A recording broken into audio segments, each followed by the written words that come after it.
আপনি না বললেন আমার মতো ছেলে হয় না, যে পাবে সে অনেক খুশি হবে। তাহলে আপনি আবার ফিরে আসুন, আমাকে শেষ থেকে আবার শুরু করার সুযোগটা দিন। আমি চাই আমরা আবার শুরু করি। মাহি আমার দিকে তাকিয়ে আছে। আপনার বাবা মা রাজি, কিন্তু আপনাকে বলেননি। আমি মানা করেছিলাম।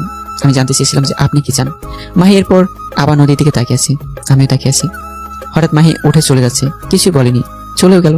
আমি ওখানে বসে আছি। একটা কিছু বলে যেত, কি জন্য গেল? 2 ঘন্টা ধরে ওইখানেই বসেছিলাম। একটু পর কল আসে মাহির বাবার।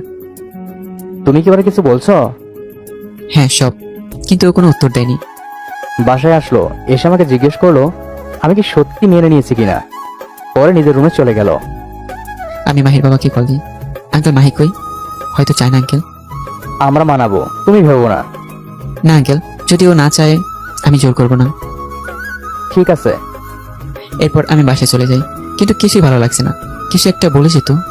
পরের দিন অফিসে আসলো না মাহি। আমি ভাবলাম